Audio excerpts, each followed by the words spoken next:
Hello and welcome back to Rebel Whack-A-Mole. Today we are going to be getting some good rebels. They're right down here in the south. We're going to run all the way down with this army, and then by the time we get there, there'll probably be another rebel in the north for us to come and get. So let's just start doing that then. Okay, cool. In all seriousness, we have actually taken quite a bit of land now. We've taken this bit of land up here, which doesn't look like very much. It looks like a very pathetic amount of land. However, what this gives us is a good base of mountains that we can work from. And now that we have mountains, we can actually start expanding from there, and we can start improving the mountains, start getting extra men up here, and basically just increase our levy size significantly. And once we can do that, then we can start getting into some, we can start picking on some bigger people, basically, and then we can take more land. Okay, let's have a look here. There is something we should do, which we should start converting up north, because all of this land here is Chaos Dwarf. And we don't want it to be Chaos Dwarf, and we don't want its religion to be Hashut. So if we can change that, I believe, now I could be wrong here, but I believe that we can change it so that we can mine in that land. So if we look here, we have a silver mine, right? This land is Ancestral Dwarf. Look up here, we have Chaos Dwarf Hashut. And we cannot, and that is just not an option. Now, they're both mountains. They're both, I believe, it tells you what the climate is and things. Like climate temperate. Climate temperate. Yep. Both in the same high kingdom. It's like there shouldn't be any reason why this cannot have that thing unless it's a religion or culture bound thing. Now, what we could do is we can check one of these ones over here. Now, do you have mountains? You do have mountains. And if we have a quick look here, there are 0 mines. 0 mines. This one, 0 mines. 0 mines. All the way 0 mines because they get slaves instead. So, I think that's correct. And the reason why we have some little things here is because we don't have the slave options here because we don't have slaves. Anyway, so that's fine. We should be generally alright. We also should probably get rid of these mercenaries that we've been hiring for a long time. We have 9,000 troops minus the mercenary. With the mercenaries. So if we get rid of 1,000 mercenaries, that means that we're just gaining more money. That should be easy enough. My friend Snorri's invited me to a grand banquet. We'll go. Why not? And this should mean that next month we'll be earning... we should be earning 14 ducats more, which would be good. My marshals come to me with a suggestion. This guy would make a good military commander. Would he, though? No. No, he would not. Right, let us fill up the military commanders thing so we stop getting that message up. Military commanders, 2. You would be fine. And then... actually, I just realized there. Wait a second. Yeah, I looked at the wrong one previously. You don't need to tell me about that one. I noticed that was the commander he suggested, the one I just put in charge, which is great. Then we'll put the patient guy in charge here. There we go. Cool. Right, we can now get everything going. We need a designated regent, not chief prospector, designated regent. That one will be Grunny, because we still want Grunny to be our heir. Although Story actually has the diplomacy that we need. Still, but we're going for Grunny. We want Grunny to be it. We think he'll be better for us in the long run. And in the high kingship thing, all we're missing is honor, diplomacy, and age. Age is the only one that we can't get, we can't force to happen, so cool. And once we come down here, beat up the night goblins, and we get some peace, we should be able to start making our way up or down, depending on where we want to go, into one of these bits of land, into either Valgar, where we can continue going into the Chaos Dwarf land, or into Ponce, where we can get into some of the Night Goblin land. I guess it really depends how much money we have, because if we have money, we should go Night Goblins, 100%, because they cost, basically their conversions cost money. Oh right, somebody told me there were vampires up here, and there are. Oh, interesting. They have, queen things. They have little traits in here. Alright, interesting. Oh, and the parent, interesting, not a vampire. Oh, okay, so that must be a historical one. Okay, we'll need to watch out for them. They do have 10,000 troops. Wait, are those event spawned? Those are mostly event spawns, so we could be able to beat them by getting them to take attrition, basically, I think. We also almost have enough to just beat them up straight, but I'm not sure about it. Anyway, there's some people we need to work out about. But yeah, if we can take is that Ponzi? Is that an I under there? That is an I under there. Then we can probably convert that land, and it'll probably be better land than the Chaos Dwarf land straight away because it's mountains, and it'll actually be our culture. Several tavern owners have come forward to your court with complaints about Lord Lothar the Drunkard. Apparently he's gone on drunken rampages in all their establishments and demanding compensation. Lord Lothar claims to have no memory of the nights in question. Lothar should pay. They're what your taverns are for. I will pay. No, Lothar will pay, and I will gain prestige. Okay, cool. Throngs and Book of Grudges, don't need to worry about it. Now, we could become a High King probably this exact second if we founded a new empire. Well, I mean, we still need the prestige, but we can easily get the kingdom titles. We also need the realm size. What is our realm size? Is there any way of checking that? Like, I know we could just scroll, but is there any way of just being like, what's realm size? Doesn't appear to be. But yeah, that could be another option if we want to become High King that way. It seems a little bit like we're avoiding the actual way you're meant to do it, though. As he is growing older, I can see that Hungar could use some guidance in some of my experienced areas. It will require hard work and may not always be appreciated, but this is my chance to make a self-sacrifice for the sake of Hungar. So we can make him ambitious, and that means that we become bitter rivals. Okay. Be thorough, make others count on you, so we can make him diligent, which is good as well, but we would become stressed. We can make him patient, but it makes us out of patience, or he must learn on his own. Well, our son, diligent has to be the correct option here, because we already kind of know where you get ambitious from. You get it from rulership focus. Yeah, that seems like the correct option. And our son, we ideally just want to be awesome at everything. And he can get ambitious as well, and he can be really high up on all of these stats. And he is actually looking like he's going to be just a glorious ruler. Not that he's ever going to get in charge, because... stress goes away. Fantastic. But he'll never get in charge because of our law here.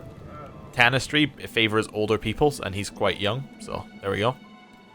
Disaster. With the death of Vlad von Karstein, the undead armies he had raised have returned to the ground, undead no more. There may be hope for the Empire yet. Why does it say disaster? That seems pretty good. What did he die? He was executed. Okay, by nobody in particular, just executed in general. Okay, it must have been by an event. So, wait, also all of his people and all the people underneath him were murdered by nobody in particular? That has to be an event that fired, right? Yeah, and some were executed by particular people. Like this last lot all dying at the same time? Okay. What's up with Sylvania?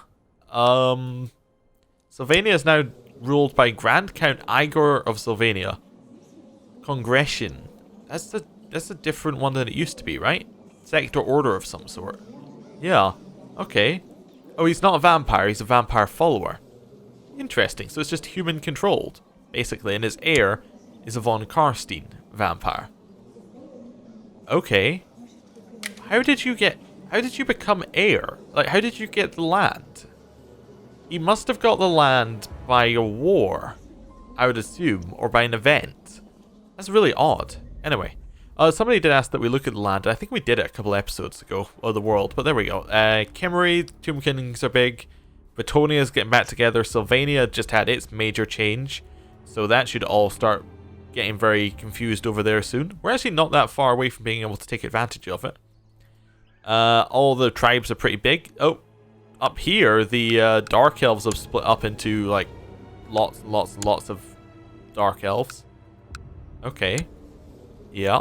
Yep, oh, and this is Slanesh following... These aren't Dark Elves, right? Or are they? They're a different sect of Dark Elf followers. Okay. Right. I think those are Slanesh following ones, just judging by the picture. Yeah, the Dark Elves have spread out all over the place. Okay. They are called Dark Elves in this, aren't they? Well, that just says elf. Just says elf. I don't know. I forget. They're called something else, I'm sure. But anyway, because they're not the same elf as like this elf. Yeah. That guy is weird. I've never looked at his picture before. It must be because he must have like special traits that make him look like that. Anyway, that's enough of looking around the world. That's what's going on. Back to our dwarf life. We're still walking over here to the revolt. Right. Almost there. Probably would be there by now if I didn't get sidetracked. Vassal levies. Yeah, they're unhappy they were raised, so we can let them be happier for a little bit. We still making our way down here? Yep, still the same province. So they still haven't managed to siege our province in all the time we've been coming down. Okay. During a visit to Cargill, this Lord Dugan and his entourage were accosted by brigands made off with several valuables. Efforts to catch the thieves have failed. He's now demanding compensation. So we can... we'll say we compensate, they both happy. Or we choose one. Okay. You both like us, but you're a lower rank, so... Craftsman as Dumpy will pay for what was lost. There we go. No problem. King Azram of Zubarak died natural death, so that is up there. Okay. So who's in charge now? It's now Cauldron, our cousin. Interesting. Our cousin how? I'm just wondering where that links in. Presumably our aunt is his mother. Okay, and that's how it connects in, and that's our father. Yes. Okay. Cool. Right. Still walking over here. But yeah, that's a dwarf dying at 242 natural death. So we'd need to reach 200 to get what we want. So, you know, being maimed doesn't really help us on this. Oh wow, that is some peasants' revolt. Wow, what happened there? Oh, it's because it's the Skaven. And Skaven, like, have much higher levies than everywhere else. Okay. Right, beat up these night goblins. There we go. 100%. Force their demands. Special character action. Introduce the heir to the realm. Oh, definitely. Sure, we'll do that. You have invited your vassals to partake in a formal introduction of your heir, Prince Hrungnor. He will have to exchange many pleasantries and act in a very formal way, something that might be tiresome for someone as young as him. However, you have full confidence he will not disappoint you. Okay, time to disband our men. Walk back here, and can we get more retinue? We can. I think we were getting gunners or thunderers, so let's get one more of those and merge up here. Cool. The peasants in Karakzan spent a long time on the road in order to meet with the acolytes. We can spend some gold to get honor, or we can not. Sure, we'll spend gold to get honor. We gain a lot of gold now, like a significant amount of gold. It's 19. It's what we're gaining in monthly income a month. But once our expenses go down, because we're not paying for retinue or for levy, then that should all be much better. As Hrungnor introduced himself to the Lorekeeper Katana of Karakzan, he not only presents himself with grace, but he manages to impress Katania by skillfully complimenting her. Well done. Right. Cool. What's our ambition right now? Room and air. Oh, we're actually in a perfect situation then, aren't we? That must be why we got the special event. Cool. Next month, see, now we're making 17 a month. That's fantastic. We are happy with 17 a month. Overall, our units, we now have 1,500 special troops. Not bad at all. Lorekeeper Balric the Holy is a renowned fighter and tactician. After having introduced himself to Hrungnor, Balric approaches you with an offer. Balric is willing to spend some time teaching Hrungnor how to fight in exchange for a favor. Sure. I'm okay with that, I think. We were at peace for so long. Of course it is. Of course. Who else would declare war on us except for the person at the other side of the realm? Oh, I shouldn't have disbanded anyone. It was too optimistic. Right. Merge up. Merge up. Merge up. Merge up. How we doing? You walking through the Skaven? Nope. Okay, well, let's merge up then. It's evidently clear to all of the vassals that Prince Hrungar has been infatuated with Lord Gorgon's wife, Lady Kala. While harmless, Hrungar is still following around like a dog. Gorgon does not seem to be amused. Okay, so he likes Lady Kala the Unfaithful. Oh, okay. Yes. Well, hopefully that leads to nothing like him getting murdered early. As Hrungar introduces himself to Lorekeeper Lurka of Erigol, Bardom, he not only accidentally spills a beverage on Lurka's shoes, but also manages to insult all of Lurka's ancestors. Oh dear. Right. Continue to merge. We should invite our allies into this war. Maybe they'll enjoy fighting the Night Goblins. Yes, they're going to answer our call to war. The last of your vassals have left, and Prince Hrungar looks relieved. He is obviously exhausted from all the formalities, but having been introduced like this will hopefully serve him well in the future. So I've done my best to groom him as a worthy heir, so his prestige goes up and vassal opinion of him goes up, I think? Yeah. So that's good. Right. Let's continue to merge up, I guess. He's calling other people into his war. That's fine. Not worried about it at all. We're still needing to merge up at the other side here. It's like we have to merge up really, really far away from where we started. Okay, and he's going to siege up all this land. We're going to siege it back. There's going to be another rebel spawn. Okay. Right. This is, I believe, entirely because we have these provinces maybe giving us revolt risk. Like the revolts firing more often. I could be wrong. But we have no other place where there should be revolts. I'm not going to build the display of our might because it costs us levy. And we hate having to spend levy on things that are stupid. Like displays. It's like, hey, you can get some prestige. In return, we will take away half your men so that you'll get attacked. It's like, why would we do that? That doesn't make sense at all. Yeah. Is everybody moving to the same province? Yeah, just double checking. Some weren't there. That's fine. Hopefully this guy here will just come over to us this time and merge up. He might not, but I hope he does. Right, merge up a couple of these guys. Just make sure they're all nicely merged. Betrothed Kamari. Who is this? This is our courtier and harlot Belgluston. Sure? I guess. I mean, doesn't really matter to me, would be my answer here. Okay, they get married and they accept the union. Yeah, sure. Seems fine to me.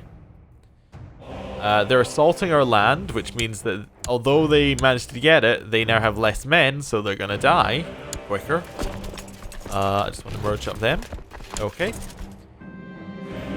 What's this? A party of soldiers flying the banner of Lord Snorri of Morgoth recently set up camp in the middle of a field belonging to a farmer. According to the farmer, their campfire spread out of control and the entire crop was reduced to ashes, so he's brought the matter before your court. Compensate? The fire was a divine act, or I shall pay the farmer. No, Lord Snorri shall pay the farmer, because I don't wish to pay 50 gold. Right. Merge up the top here, and we can go and beat the goblins up. Hopefully. Still a little bit more to merge. I think we want our full number of troops here, so I'm not going to go in early. Because we could probably beat them with just about the amount that we've got in that little bit. But I want to make sure that we have everybody who can be there. Anyway, there we go. Looks like our allies decided to go and siege their land. Not the worst idea in the world if they don't come back and defend it, but still not ideal. And they're coming back to defend it. Young Hrungar has finished his education in diplomacy. I know with pride he has attained nothing less than a masterful level of knowledge. He has become a Grey Eminence. Fantastic. Wait. Oh, never mind. I was misreading that. Yeah, Grey Eminence. That gets him 9 diplomacy. That's really good, right? Yeah. I thought his diplomacy was already fairly high. Maybe he lost some other traits that were giving him diplomacy? Yeah, it seems like he became a much worse character over time there. That's weird. Oh well, we filled the ambition to groom an heir. He looks very weird. Maybe something else is lowering his diplomacy or something like that? I don't know. I thought he was higher. Like, he was already at like 10 without having this trait. He must have lost another trait that was giving him diplomacy, like one of his children traits, and it got replaced with like paranoid or something. That's unfortunate. Maybe we should have educated him ourselves. Apparently we weren't educating him, I think. Oh no, we were educating him, because we had some events with that, but we didn't get to finish his childhood traits. I don't know, maybe he got traits himself. Not sure. Right, continue to merge up. Right, that's unlanded suns. Do not care about unlanded suns. I mean, it is a negative prestige modifier. You have a look up here. Unlanded suns does lower it by 0.8 each month, which is a huge amount given that everything else is much higher. Hello, Overlord. Would you like just me to surrender? I will. There we go. Oh no, we have a grudge. Okay. Right.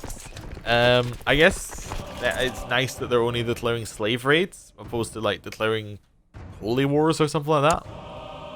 Anyway, merge up.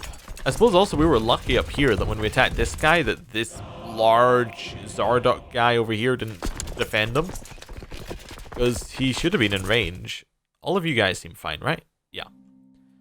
We did lose our amazing marshal because he was the head of the, our amazing combat leader because he was at the head of the mercenary band.